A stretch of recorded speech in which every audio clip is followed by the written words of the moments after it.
I'm Chief Cheryl Victorian. This is Waco PD on the beat. Whether it's crime or just getting to know the Waco Police Department, we're here to talk about things that matter most to you.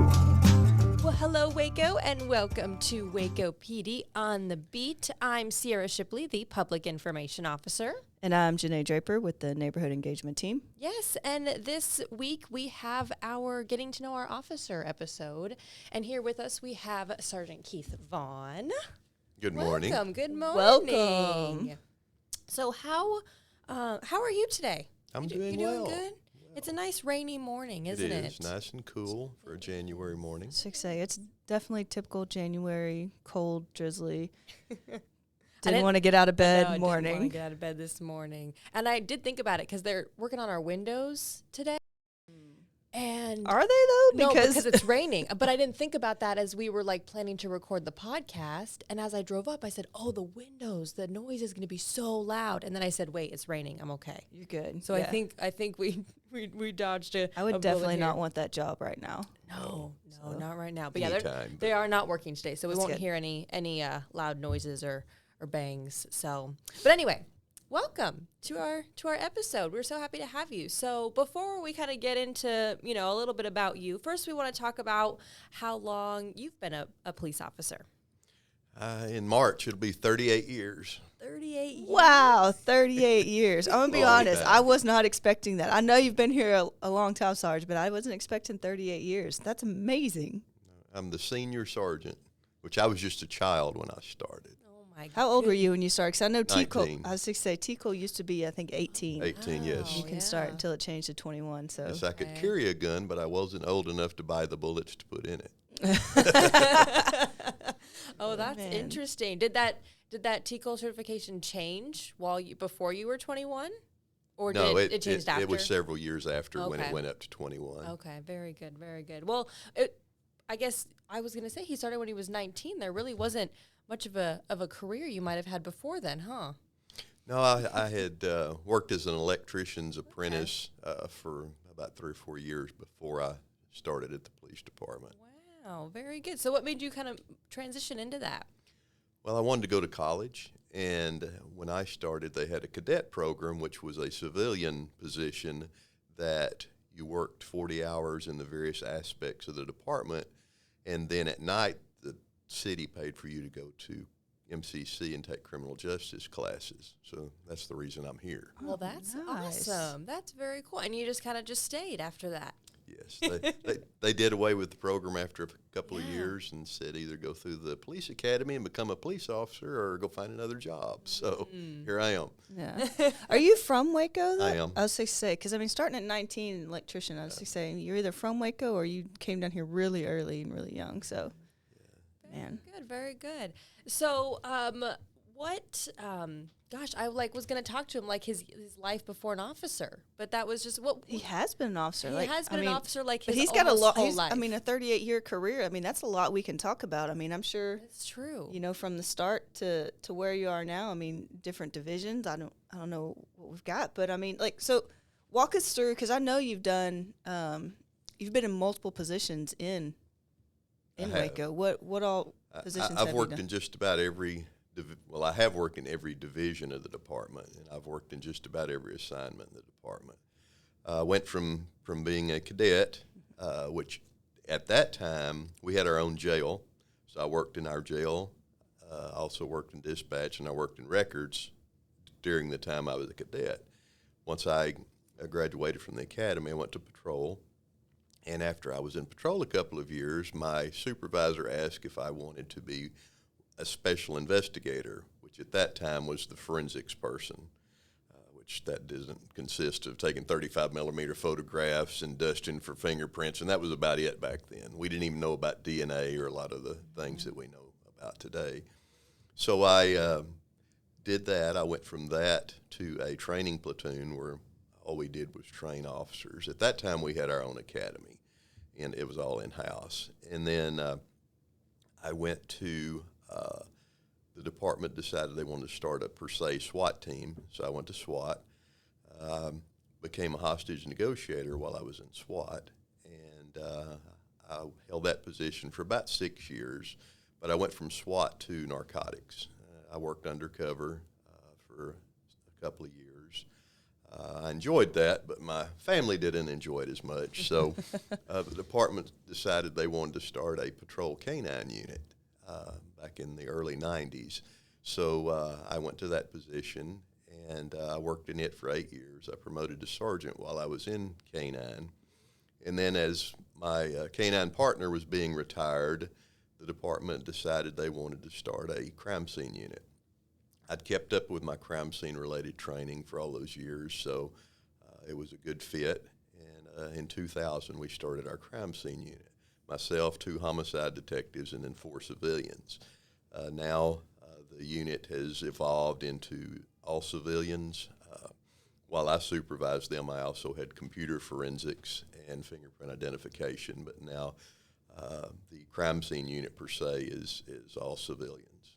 But I worked in that position for 17 years, and in 2017, the chief of police at that time, Chief Ryan Holt, asked if I would come to professional standards, or most people know it as internal affairs. I have worked in internal affairs for the last going on 6 years. Oh, wow. I mean, you really got to watch this department grow and evolve and add these different units and get to be part of that implementation of these units. So looking back on it now, did you ever think that you'd get to go through all these different, did you ever realize how all the experience you'd get at the end of this? No, I didn't, but I had always thought about being a supervisor, and I know there's people that can be supervisors and stay in one position their entire career, and that has occurred. But I felt like the more information, more knowledge I could gain, the better. I also use that knowledge now. I teach quite a few classes throughout the city, primarily at McLennan Community College and for Heart of Texas Council So of you Governments. also teach a lot of TICO classes, because I know I've done some training where he's been the instructor, and very, very knowledgeable. Oh, yeah. And stuff that he teaches. So absolutely. What kind of the classes do you teach at MCC? I teach de-escalation, which is basically just teaching people how to talk to one another. We've kind of lost that ability over the years. I also teach crime scene investigations. I teach a topic called special investigative topics, which is basically focused on family violence, child abuse, sexual assault, things such as that. There are a number of other classes that I teach. One is excited delirium, which is basically a physical reaction to different stimuli that when the police get involved in that type of situation and the person dies, we have to do internal investigations as far as in-custody death. And so I've been certified as an instructor in that discipline as well. Are these classes for the academy, or are they for any MCC student? No, they primarily are for police officers. I teach in the academy as well, but it's also police officers from basically all over this part of Texas. Really? That come to go to some of my classes. Well, that's great. And so what has been your favorite part or unit that you've been a part of so far? Because, could go somewhere else at this point. So say you've pretty much had them all. So I enjoyed K-9. I really did. I enjoyed that. But I guess my crime scene related duties were my most rewarding. I enjoyed that because that's a discipline that's constantly evolving. It's changed just in the last 20 years, just so that was going to be my guess, because 17 years, in crime scene, I mean, that's a long time, and you got to really, and especially like with everything that you do, and all the stuff that's involved in it. I mean, you've got to really love what you do, and that's going to be my guess. It was probably crime scene, because just when you teach it, because it's a crime scene investigations class that I remember a lot of them going to, and I was like, you can see the passion that you teach with it. So. Right. Is that where your love of photography comes in? I know crime scene, they take a lot of photos, but yes. You have a lot of cameras in here. Yes. Have you seen his collection in his office? I haven't paid attention. No, I mean. I have 8 different cameras, and then I have 2 different projectors. The cameras I've acquired from kind of all over. I bought some at flea markets. I've bought some at different swap meets and stuff. Some are ones that the department had retired that rather than them throw them away, I took them and put them in my office as displays. One of the ones that I've really, I've wanted are the old school Polaroid. Oh my gosh! I Out of all the cameras in the world, that's the one I want one of those. And I say that because when I traveled to Big Bend, there was a girl there, and she had an old school Polaroid, and that's what she was taking pictures on. Like an actual old school an one, actual or like one the that, new school. No, an actual old school Polaroid. Mm-hmm. And she was younger than me, and I guess her mom bought it and refurbished it and used it, and I was like, oh my goodness, I didn't know those still existed. I was like, and then she took a picture of me and my friend I was traveling with, and I was like, man, I really want one of those. Was it one of the square? It was the black. I mean, it was like this big, and then as soon as she took the picture, she's like, hurry, put it in your pocket because it can't be, right. Put it dark. And I was like, oh, this is legit. That's all I know about cameras. I knew that Polaroid had stopped making that type camera for a number of years, but they've since come back. But I don't know how popular they are. I've heard it's really expensive for the film, but. Right. So do you have a passion for taking photos, or is it just kind of like a collection of cameras? Well, I tell people that I'm not by any means a photographer, but I do enjoy photography. Most of the stuff that I have done, I've shot a few weddings and stuff with my wife. She's more of the pose you type photographer. I'm more of the action photographer. Okay. The candid shots. Yes. The anticipate the shot, and that's harder to do than a lot of people realize. Really? Because Why you have to kind of envision where the shot is going and kind of set up in preparation for that shot to get there. Mm-hmm. Has there been a favorite photo that you've taken before? Oh, I would say probably some of the baseball photos. I love baseball, and I've taken quite a few baseball photos over the years. And, right. And I really enjoy those. Some that the ball, is right at the point of being hit by the bat and things like that. Yeah, those are cool. Right. So Astros, that's our team, right? No, one of them? The Rangers. I do like the Astros too, but the Rangers. Rangers. Okay. Not big on baseball. Yeah. It's my least favorite, actually. Oh, I know. How dare you? We're probably about to not get a lot of views or likes on this podcast just because of that comment. Basketball's my favorite. Oh, my goodness. Man. Sorry, Texas. It's all right. She's not from Texas, guys. Don't hold it against her. No. And they say baseball is an intelligent person sport. There it is. There it was. Yes. Knew you were my favorite, Sergeant. Well, let's talk a little bit about internal affairs. It's kind of an interesting position, right? It is. It's the only supervisory appointed position in the department.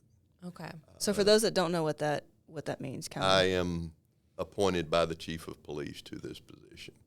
And the reason for that is because there's a lot of things that I'm required to do that the chief does depend on me a lot to make sure that what needs to be done is done. And it's an honor to be put in this position, but also the citizens have the right to expect that if they feel like an employee, not just our sworn, because I'm internal affairs for our civilian and our sworn, that if they feel like one of our employees has done something that's either a violation of policy or even sometimes a violation of the law, they have the right to file a complaint and have that complaint investigated. And I know that for the most part, the people in Waco, they support our police department, but we have to make sure that they have that resource available to them so that they know that if something were to happen, that it would be investigated. Right. You have a stressful job in a different sense that many people kind of think of stress and an officer, I feel, right? It can be, yes. Yeah. Kind of, I've heard it put that I'm the guardian of the guardians, and I wouldn't say that my job is is enjoyable by any means, but I do take it seriously, and I do say that probably a lot of my job is educating not just our officers but the public, because they may look at a situation and think that it's really a terrible situation, but they don't understand how a police officer has been trained and how when they look at the same situation they may see something differently. Right. So I spend a lot of time educating, not defending our officers, but explaining to a civilian how an officer would look at the situation differently than the way they do. And for the most part, that's been very well received by most of our citizens. And it's safe to say, I mean, with all the experience that you have in all the different, departments, I mean, that probably goes really well with, the I part that you're in now and explaining that, because you've worked in every single division, so you really know how each officer or even civilian, how that position works. So that probably helps out a lot, especially when you explain it, and kind of help them see from a different standpoint on the way that things work. And now that our officers have all the body cameras and the in-car videos, I'm also trained at University of Indianapolis as a video forensics analyst, and so I use that training in this position as well, because I do look at a lot of videos. And sometimes what appears to be one way, when you look at it forensically, it may take on a whole different meaning than what you see just looking at it on the surface. Right. I think it's interesting too, because a lot of times we talk about officer complaints, or I'm sure you get a lot of complaints or questions as far as how things are done here. But are there any times are we getting compliments? I know I get compliments on our Facebook page often of people messaging me, and I'll send it to the officer that they compliment to let them know that they're doing a good job. But how often do you get a compliment of our work? Well, I do get the police department's website. It has a spot that they can select for compliments, and if they fill out the online form for compliments, it comes to me. And I don't get them as often as I would like, but I do get quite a few of them. And I really appreciate our citizens when they take the time to tell us that they see our officers doing something good out on them. Yeah, I think I can speak for the officers on that one, just reaching out, because I know, hey, we have a complaint process as well, but we also have a compliment process, which some people may not know.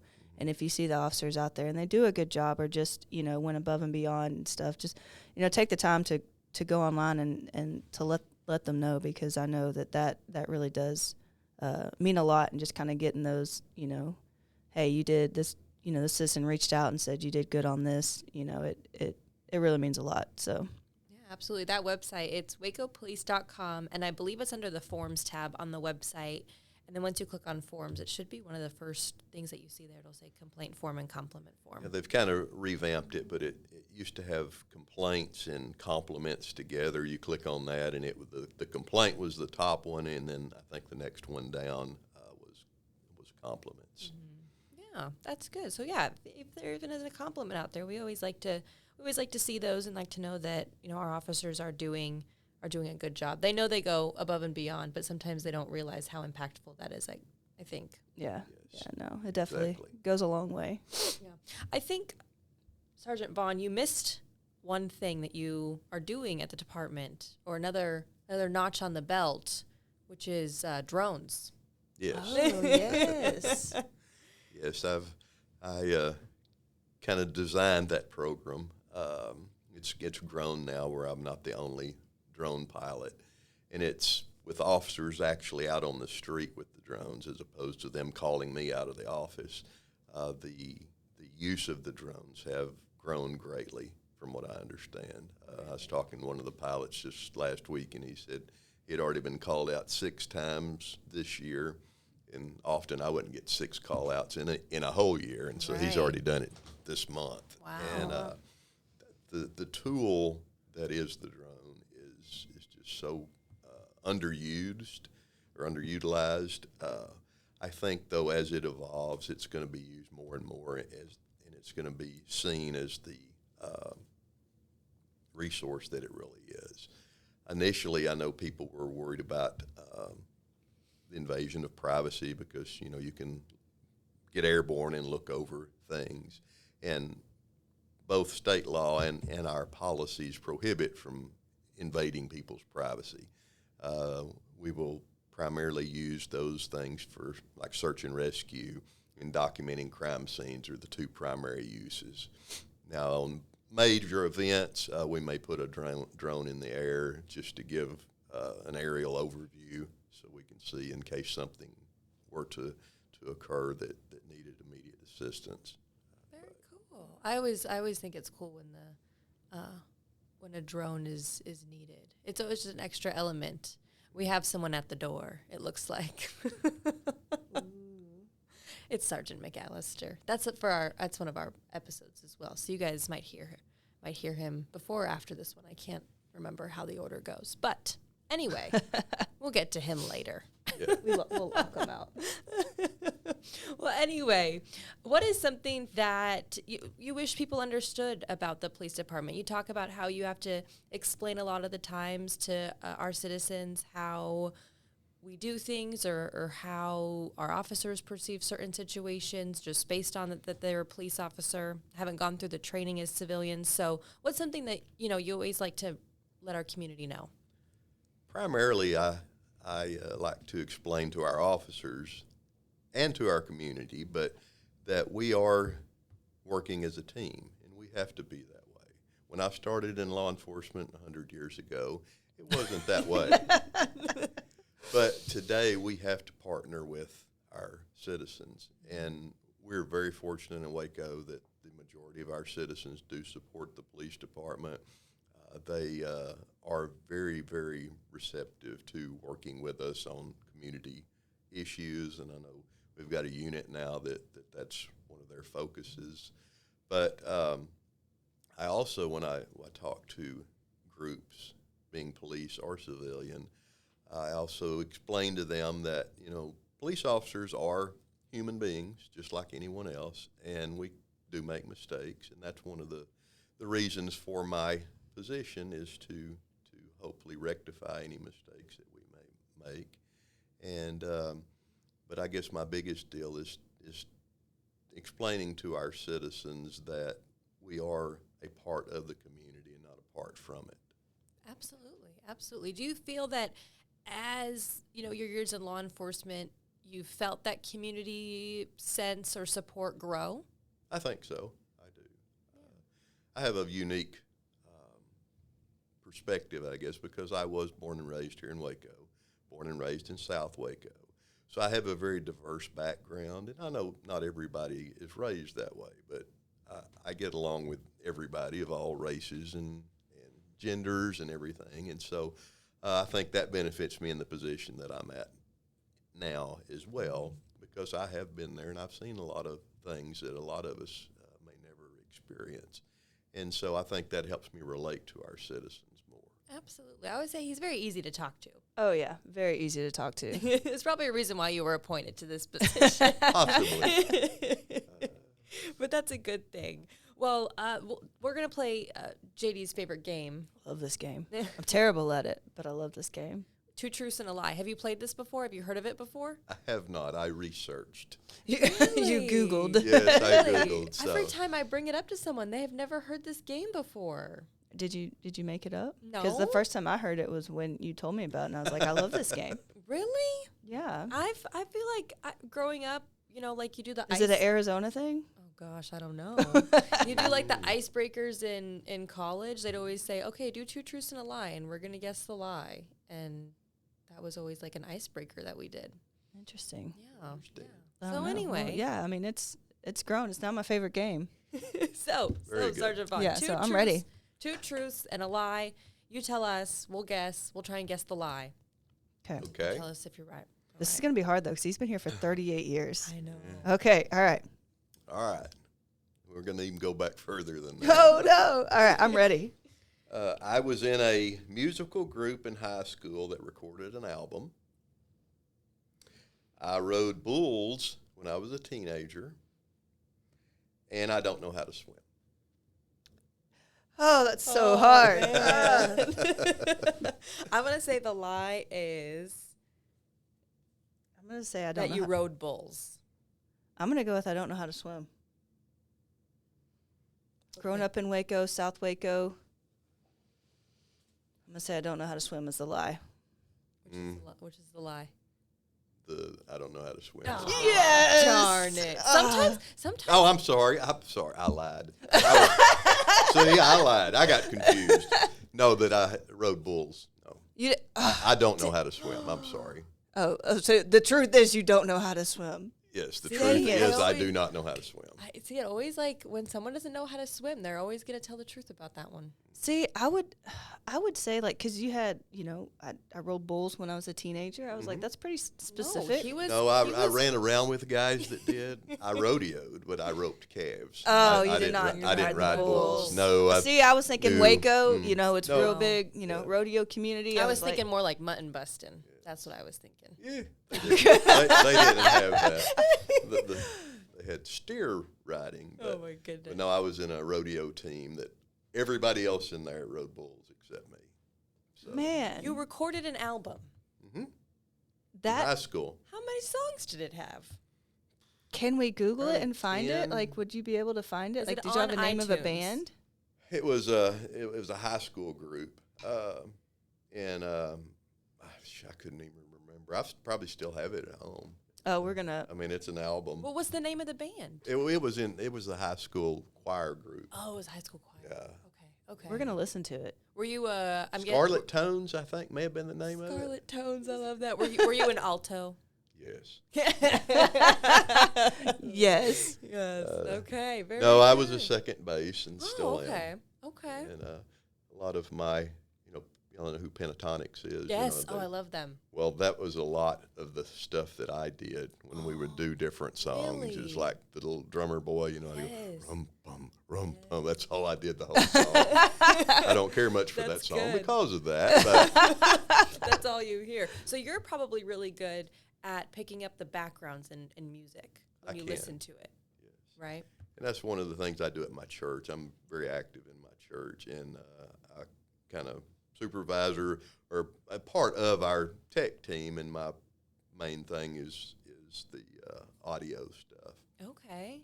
And I'm not saying that I'm a professional at it by any means. You are the jack of all trades. You're so much a professional that people will come to you for IT needs. Let's remind. Yes. Even the IT people come to me for IT stuff. But when you've been around as long as I have, you pick up a few things. I think it was when I first started working here, there was something wrong with the projectors on the third floor, and he was working on them, or maybe I had gone to him for a question. I can't remember the situation exactly or how it worked, but then it was, oh, you don't do IT stuff? No. You just assumed because he was working on the projectors on the third floor. Yeah. I was like, oh, this technically isn't what your job describes. Oh, okay. Got it. The chief, she hadn't been here long, and she was involved in something, and she knew, like you, that I had done that type of stuff. So they couldn't figure out what was wrong. Well, call Keith. He'll know how to fix it. Call Keith. That's gonna be a sign. We don't know anything. Something's broke or need a question answered. Call Keith. I do have a little bit of experience at a whole lot of things, so It's nice to be needed. Yes. Sounds like it. Oh, I wanted to ask one of the things I forgot. I wanted to know what your canine's name was. Thor. Thor. Oh. He was a Czechoslovakian shepherd. Okay. Oh wow. I spoke to him in German. You did. I now have a 3-year-old shepherd that's mine. I was talking to him last night.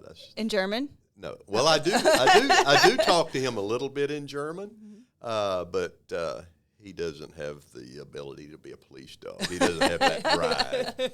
But he was laying his head in my lap, and I was like, I just love him so much. And he looks a whole lot like my police canine Thor, but as far as how they act, I mean, there's no comparison. Night and day. Is his name, many not right get this one, but is your dog's name Loki now?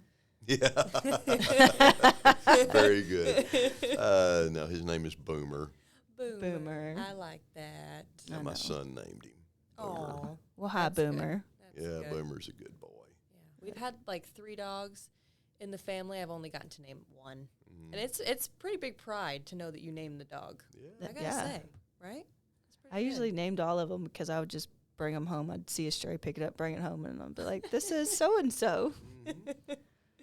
Oh, my goodness. Yeah. Well, Sergeant Vaughn, anything else that you want to say or touch on before I appreciate you asking me to come speak on your podcast. I hope I've spread a little bit of cheer. It has. I love having officers on the podcast and getting to know them, because there's so much that I just didn't know. I did not know you've been here for 38 years. That is awesome. And then worked in every department. So I love doing the officer ones. It's so exciting.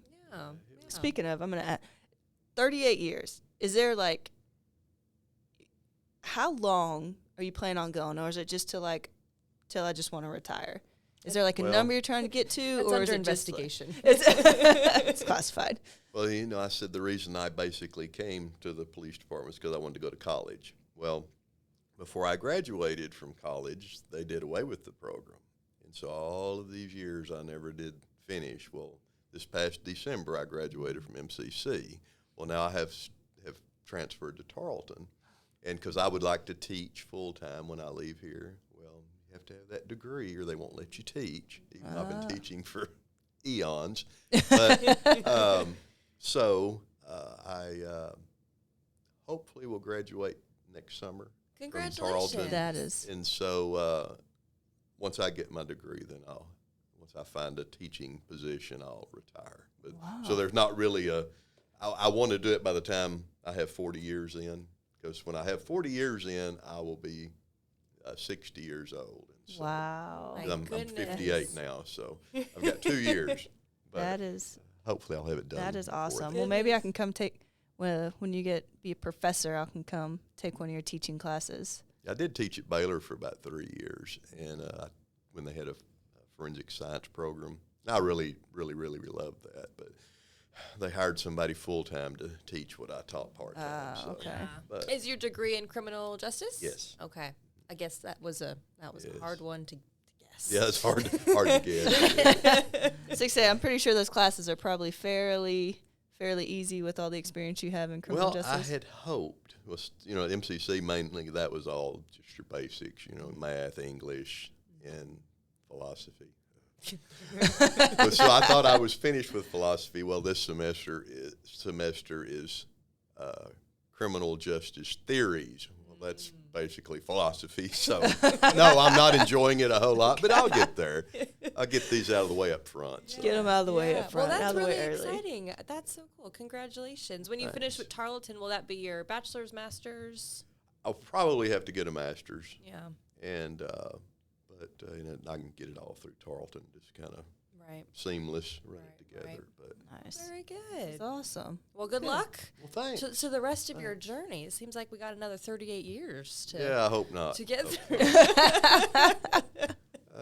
I'd like to have a position where I don't have to carry a gun. Yeah, I get that. Or where you don't have to swim. Yes. what? I've been able to avoid that, even though you wouldn't realize how many investigations we have dealing with water. So I put on a life vest quite often. Hey, that's okay. Yeah. That's okay. A lot of people don't know how to swim. Exactly. So. That is fine. That is fine. Well, Sergeant Vaughn, thank you so much for joining us here on Waco PD on the Beat. And thank you guys for listening, as you always do. We really appreciate all of our listeners. And as always, if there's ideas or things that you guys think you want to hear about, message us on Facebook at the Waco Police Department Facebook page. Yeah, let us know if there's anything you want us to bring up on podcast, talk about, any officer you'd like to see on there or whatnot. Just send us a message, send us a comment. So Absolutely. Well, thank you guys. I'm Sierra Shipley, the Public Information Officer. And I'm Officer Janae Draper with the Neighborhood Engagement Team. Have a great day, Waco. Waco PD on the Beat, the heartbeat serving